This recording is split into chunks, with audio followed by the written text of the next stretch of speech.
오늘 말씀 제목으로 소개한 지혜라는 말을 들으면 우리 사람들은 일반적으로요, 지혜는 좋은 것, 필요한 것, 또 지혜는 어떤 추상적인 것, 또 솔로몬의 지혜 등을 흔히 생각을 합니다. 지혜 그 자체는 악한 것도 선한 것도 아니며 단지 어떤 뛰어난 지식과 명철에 의한 판단력을 의미하는 것이다 라고 흔히 생각을 하죠. 그래서 지혜는 무조건 많을수록 좋고 필요한 것이고, 또 모든 성도들이 마땅히 구하고 사모해야 할 것으로 이렇게 흔히들 생각을 합니다. 하지만 오늘의 본문을 보면요, 지혜에도 선한 지혜가 있는가 하면 악한 사단에 속한 지혜가 본문에 있습니다. 하늘에 속한 지혜가 있는가 하면 세상에 속한 지혜가 있습니다. 세상에 속한 지혜는요, 세상적이고 정욕적이고 마귀적인 지혜이기 때문에 그 결과는 시기와 다툼, 그리고 자랑과 거짓이라고 하였습니다. 하늘에 속한 지혜는 하늘 위에서부터 내려오는 하늘의 지혜로서 성결하고 화평하고 관용하고 양순하고 긍휼과 선한 열매가 있는 가득한 지혜입니다.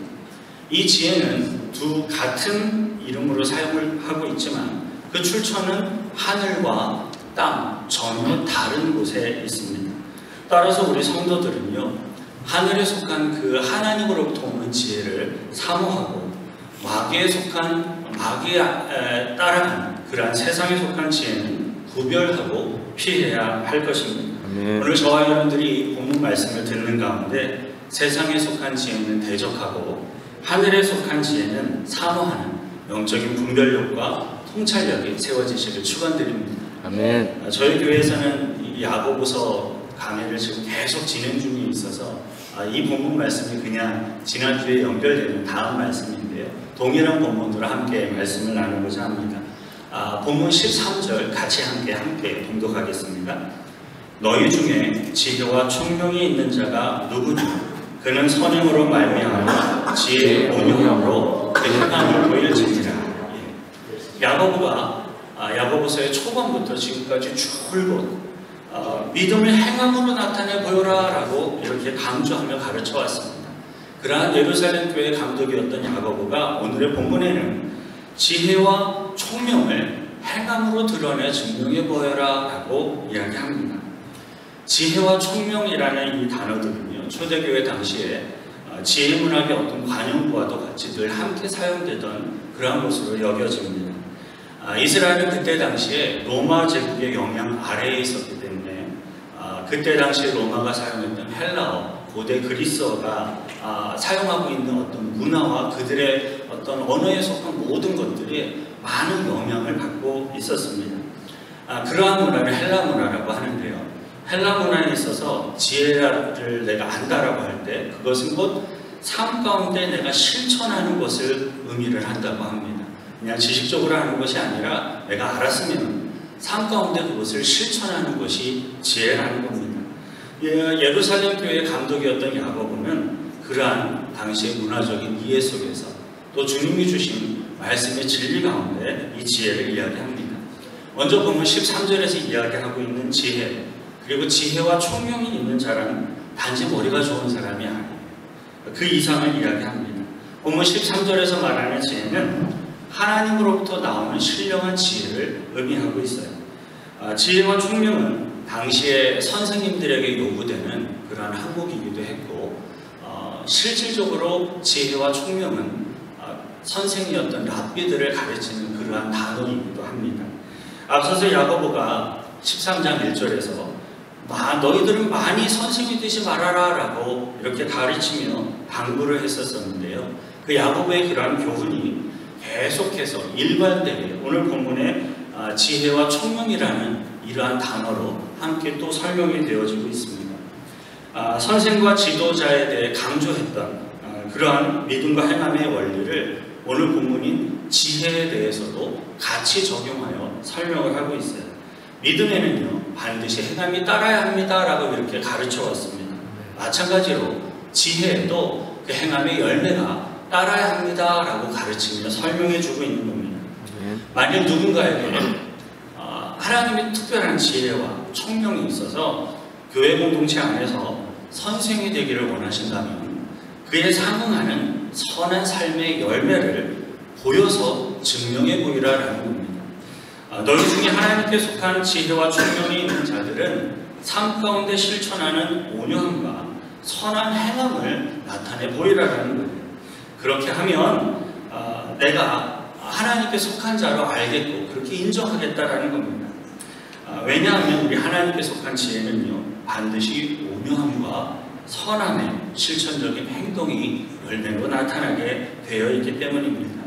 하지만 세상에 속한 지혜는요, 달라요. 세상에 속한 사람들이 어떤 중요한 지도자를 세울 때요, 바른 인격과 그의 어떤 삶을 기준으로 삼기보다는 어떤 사람의 학력, 경력, 또 화려한 그의 삶의 백그라운드를 가장 중요한 기준으로 삼는 경우가 많이 있습니다. 가령 땅 투기를 바로잡아야 할 그러한 어떤 국가의 장관 자리에 땅 투기에 앞장섰던 사람이 세워지는 일들이 역사 가운데 있었습니다. 또 부패를 척결해야 할, 그렇게 앞장서야 할 그러한 국가의 중요한 자리에 검은 세력과 결탁하여서 각종 이권을 추구하던 사람들이 세워지던 일들도 있었습니다. 그런데요, 더욱더 심각한 것은 이러한 세상적인 가치 판단에 따른 어리석음이 이 하나님의 거룩한 교회 공동체 안에서도 드물지 않게 나타나고 있다는 사실입니다. 교회 공동체 안에서도 세상처럼 학력, 경력 혹은 부의 정도와 그의 가정의 배경들이 어떤 교회 리더자들을 세우는 실제적인 기준이 됨으로써 하나님의 뜻을 따라가기보다는 세상의 뜻을 따라가는 그러한 일들이 간혹 있는 겁니다. 그렇게 하나님께 속하지 않은 지혜, 세상에 속한 지혜, 마귀에게 속한 지혜는 전혀 다른 행동의 결과를 나타내게 돼요. 본문 14절부터 16절 우리 한 목소리로 같이 함께 읽겠습니다. 그러나 너희 마음속에 독한 시기와 다툼이 있으면 자랑하지 말라. 진리를 거슬러 거짓하지 말라. 이러한 지혜는 위로부터 내려온 것이 아니요 세상적인 것이요 정욕의 것이요 마귀의 것이니 시기와 다툼이 있는 곳에는 논란과 모든 악한 일이 있음이니라. 아무리 많은 능력이 있고 굉장히 매력적인 사람 같아도요, 그 사람 안에, 그 사람 마음속에 시기와 질투와 다툼이 있으면 그는 확실히 마귀에 속한 사람입니다. 마귀에 속한 지혜예요. 그런데 만일 교회 공동체 안에 어떤 사람의 마음속에 시기와 다툼과 어떤 분열이 가득 있다면 우리는 그것을 어떻게 확인할 수가 있겠습니까? 본문 16절을 보면 시기와 다툼이 있는 곳에는 요란과 모든 악한 일이 있음이니라 라고 그렇게 설명을 하고 있습니다. 어떤 사람들은요, 교회에서 봉사를 할 때 항상 거창하게 요란하게 하는 사람이 있습니다.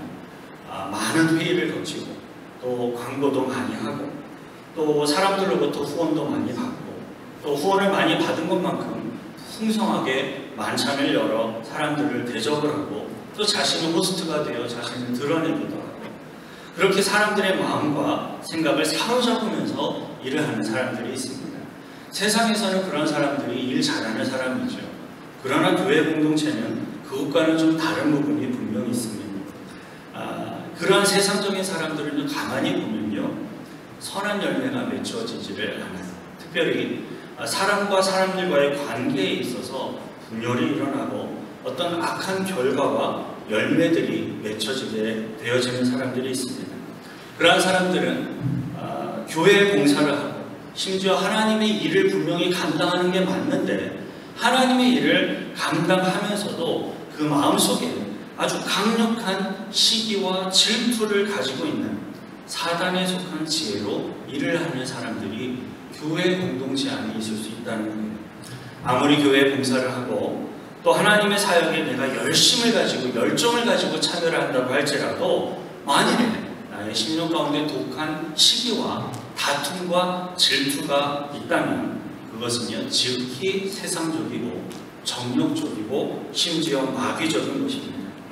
세상에는요, 지혜로운 사람들이 굉장히 많습니다. 어떤 일 처리를 할 때 보통 사람들이 보면 놀라울 만큼 아주 빠르게 그리고 깔끔하게 완벽하게 일 처리하는 사람들이 세상에 많이 있습니다. 세상에는 보통 사람들의 능력을 훨씬 뛰어넘는 속도와 정확성을 가지고 일을 하는 사람들이 많이 있습니다. 그런데 그렇게 세상적인 지혜로 일을 하는 사람들이 항상 보여주는 중요한 특징이 있어요. 그것은 정력적이고 마귀적인 겁니다. 세상적인 사람들 중에 지혜가 있는 그러한 사람이 많이 자신이 손해를 보면서까지 다른 사람에게 양보하는 것을 혹시 보신 적이 있으신지? 여러분들은 모르겠습니다만 전 본 적이 없습니다. 세상적인 생각에 가득 찬 사람이 그러면서 지혜로운 사람은요, 결코 자신의 손해를 보지 않습니다. 어떻게 해서든 무슨 수를 써서라도 자기가 원하는 것을 반드시 쟁취해내고 얻어내고야 마는 것이 바로 세상에 속한 지혜를 가진 사람들입니다. 악한 데는 정말로 지혜로우면서 선한 데에는 어리석은 사람들이죠. 남을 어떻게 도와야 하는지 그들은 잘 알지를 못합니다. 세상의 지혜는 그래서 다분히 정력적입니다. 이기적입니다. 그리고 무정하고 냉정합니다. 자신들의 유익과 목적을 위해서는 심지어 수단과 방법도 가리지 않는 그러한 사람들도 있습니다. 이러한 세상적이고 정력적인 지혜의 근원은 마귀입니다. 악하고 교활하고 분쟁 것들이 다 마귀로부터 오는 것입니다. 이렇게 마귀가 주는 지혜는요, 사람을 살리는 지혜가 아니에요. 사람을 죽이는 지혜에 속합니다. 하지만 하나님께서 속한 지혜로, 하나님이 주시는 지혜로 봉사하며 헌신하는 사람들은요, 요란하지 않습니다. 사람들이 전혀 알아주지 않아도 여전히 봉사합니다. 자신의 이름이 전혀 드러나지 않아도, 심지어 사람들이 자신이 누군지 알아봐주지 않아도 여전히 하나님을 바라보며 봉사합니다. 묵묵히 하나님의 은혜에 감사하며 자신에게 맡겨진 사명을 잘 감당해 나가는 것입니다. 그리고 그러한 분들에게는요, 보통 시기와 질투가 없기 때문에, 거의 시기와 질투가 없기 때문에 제가 완전히 없다고 못하겠어요. 함께 봉사하며 하나님의 일을 감당하는 그렇게 사람들과 문제가 잘 나타나지 않아요. 성도들과의 관계에 있어서도 정말 주님의 은혜에 순종하며 봉사하는 사람들에게 문제가 잘 나타나지 않습니다. 왜냐하면 신령한 지혜의 근원이신 우리 하나님은 질서와 화평의 하나님이시기 때문에 그래요. 악한 마귀는 반면에 분열을 일으키고 어지러움을 일으키는 그러한 존재입니다. 교회에 봉사를 하고 하나님의 일을 감당할 때에 여러분, 바르게 정확하게 그리고 일을 잘 빠르게 진행하는 것도 물론 중요하겠지만 무엇보다도 더욱더 중요한 것은 교회의 덕을 세우며 봉사하는 것입니다. 저와 여러분들은 교회의 덕을 세우며 형제와 자매들을 섬기고 또 복음의 열매를 맺어나가는 하나님께 속한 지혜로 충만해지시길 축원드립니다.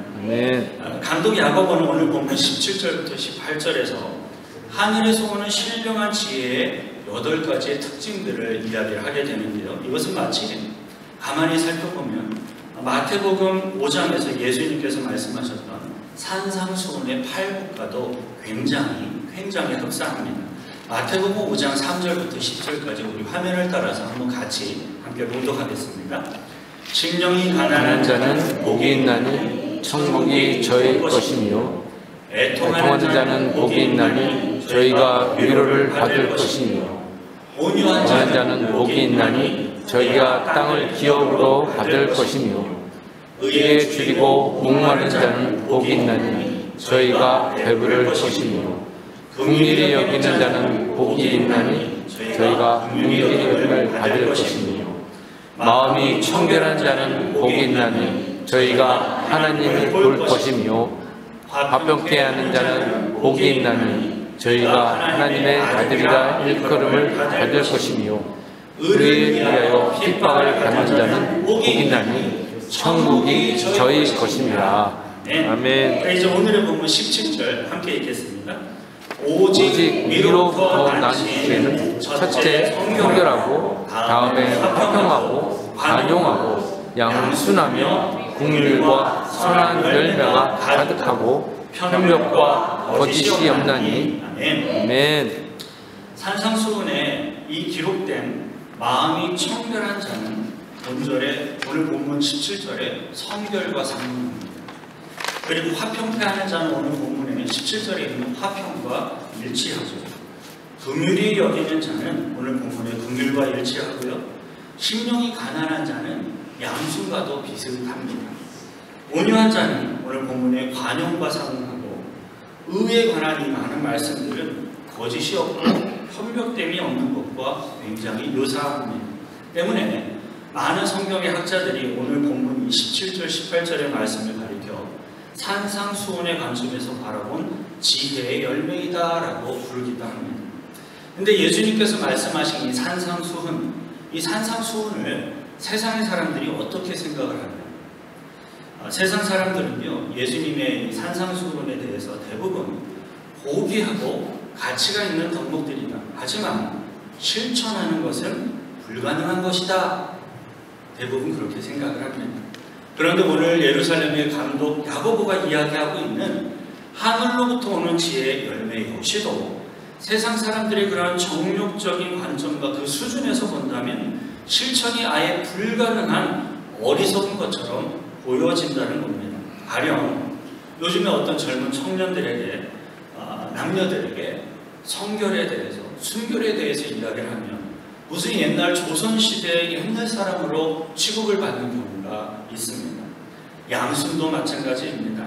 성경의 말씀대로 우리들은 양순해야 합니다 라고 말을 하면 너는 그렇게 순회 빠진 모습으로 이 험한 세상을 어떻게 살아가려고 그러느냐 핀잔을 주며 가르치려고 합니다.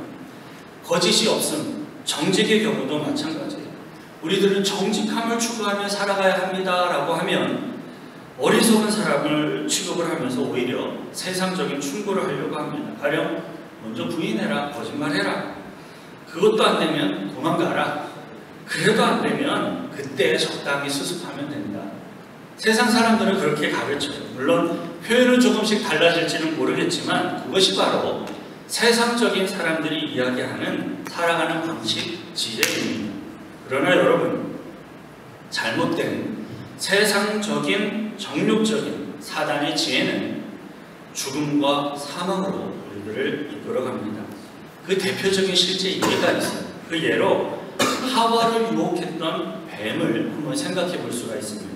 창세기 3장 1절부터 5절 우리 화면을 따라서 함께 봉독하겠습니다. 여호와 하나님의 지으신 들짐승 중에 뱀이 가장 강교하더라. 뱀이 여자에게 물어가되 하나님이 참으로 너희로 동산 모든 나무의 실과를 먹지 말라 하시더냐. 여자가 뱀에게 말하되 동산 나무의 실과를 우리가 먹을 수 있으나 동산 중앙에 있는 나무의 실과는 하나님의 말씀에 너희는 먹지도 말고 만지지도 말라. 너희가 죽을까 하라 하셨느니라. 뱀이 여자에게 이르되 너희가 결코 죽지 아니하리라.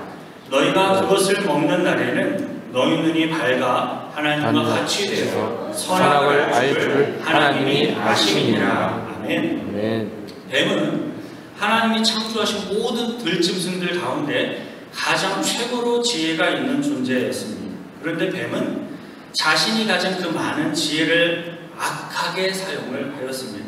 뱀은 자신이 그 지혜를 활용을 하여서 하와에게 거짓말을 하는 추악한 방법도 서슴지 않고 사용을 해요. 분명 하나님께서 선악과를 먹으면 죽는다라고 말씀을 하셨습니다. 그럼에도 불구하고 뱀은 선악과를 먹어도 죽지 않는다라고 아주 확신 있게 거짓말을 했습니다. 뱀은 자신이 가진 그 지혜를 하나님과 사람 사이를 이간질하는 갈라놓는 일에 사용을 하였고 그것으로 인하여 모든 인류가 죄 아래에 망하여 죽음에 이르게 하였습니다. 어떤 사람의 주장이 아무리 지혜 많고 아무리 설득력이 있고 사람들의 마음에 감동이 되고 끌림이 되어도 그 사람이 가는 곳마다 만일에 분쟁이 있고 그 사람이 있는 곳마다 소란이 있으면 그것은 참된 하늘의 지혜가 결코 아닙니다. 어떤 사람이 가는 곳마다 만일에 분쟁이 있고 소란이 있다면 그것은 하나님의 지혜가 아니라 사단에 속한 정욕적인 것임을 우리는 알아야 합니다. 굉장히 흡사해요. 똑같아 보입니다. 그러나 열매를 보면 우리는 분별할 수 있는 거예요. 여러분, 혀를 보고 따라가지 마십시오.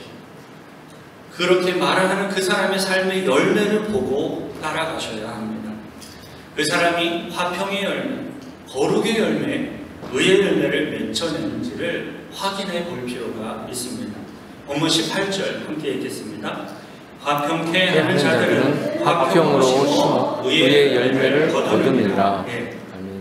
세상 사람들은요, 약삭빠르게 처신을 하고 누군가 필요하다면 누르고 짓밟고 올라서서라도 손해를 보지 않게 살아가는 것, 그것이 세상 사람들이 살아가는 지혜입니다. 그들은 그것을 원하고 가르쳐요. 그러나 여러분, 결코 그렇지 않습니다. 우리 믿음의 백성들은 화평케 하는 의의 열매를 거두어야 합니다. 아무리 목적이 좋고 아무리 설득력이 있고 그 사람의 말이 우리들의 생각과 마음을 사로잡는 힘이 있다 하더라도 그 목적을 이루어가는 과정 속에서 혈기가 일어나고 다툼이 일어나고 분열이 있다면 그것은 어떤 선한 목적에 이러한 가면을 쓴 사단에 속한 지혜에 불과하다라는 겁니다. 목적도 좋고 설명하는 동기도 좋은데 그 사람의 심령 속에 시기가 있고 질투가 있으면요, 분열이 일어나고 다툼이 일어나고 화평의 의의 열매를 맺혀나갈 수가 없어요.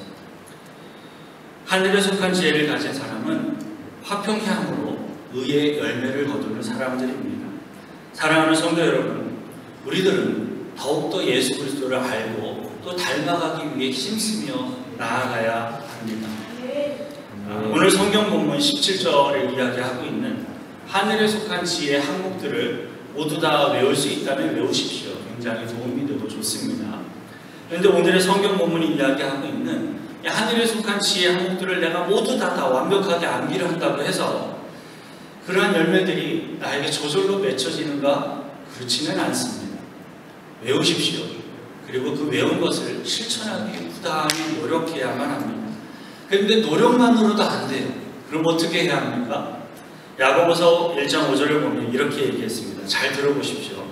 너희 중에 누구든지 지혜가 부족하거든 모든 사람들에게 후히 주시고 꾸짖지 아니하시는 하나님께 구하라. 그리하면 주시리라. 아멘. 하늘에 속한 지혜를 우리는 사모하셔서 반드시 찾고 구하셔야 합니다. 이건 해도 되고 안 해도 되고의 문제가 아니에요. 우리들은 그 하늘에 속한 지혜를 찾고 구하지 않는 이상 하늘에 속한 지혜로 우리들이 삶을 살아갈 능력이 우리들에게 없습니다. 선생님, 저는 될 것 같은데요? 아니라니까요. 우리 사람들은 그런 사람이 없어요. 저조차도 그렇습니다. 부끄러운 일이지만 저조차도 마찬가지입니다. 하나님께 끊임없이 구해야 합니다. 하늘에 속한 지혜를 내가 알고 삶 가운데 살아가기 위해 끊임없이 힘을 달라고 구하며 주님 앞에 나아가야만 합니다. 이렇게 하나님께 찾고 구하면 하나님께서는 하늘의 지혜를 사모하고 구하는 모든 분들에게, 저와 여러분들에게 지혜를 부어주실 줄 믿습니다. 아멘. 화평을 심어서 의의 열매를 맺지 않는 것은 세상적인 지혜입니다. 정욕적인 지혜입니다. 아무리 옳은 얘기를 하는 것 같아도 그것은 마귀적인 지혜에 불과합니다. 그러나 그러한 세상적인 것들이 저와 여러분의 이 거룩한 교회를 흔들지 못하도록 하셔야 할 의무와 책임이 우리들에게 있습니다.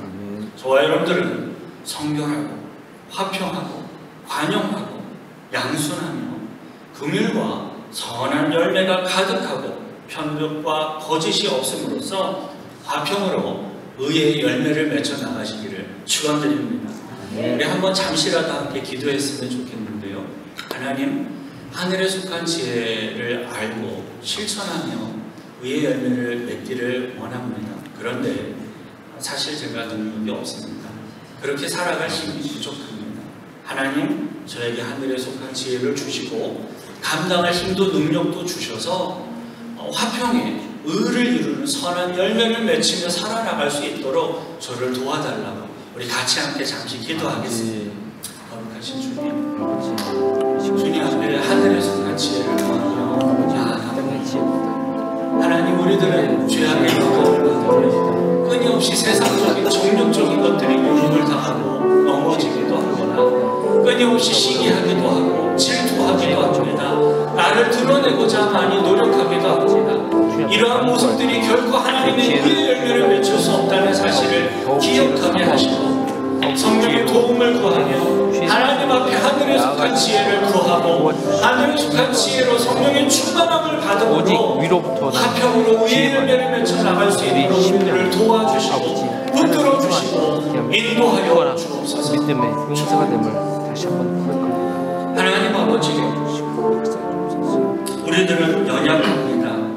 그래서 수시로 자주 시기와 질투의 유혹을 받으며 넘어가기 쉬운 존재들임을 고백합니다. 그러나 결단코 그러한 시기와 질투와 다툼의 세상적인 소욕에 내가 우리들이 사로잡히지 않도록 우리들의 심령과 생각과 마음을 지켜주옵소서.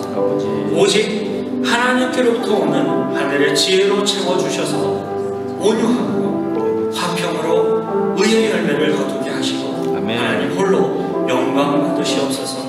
우리를 구원하신 예수 그리스도의 이름으로 기도하옵나이다. 아멘.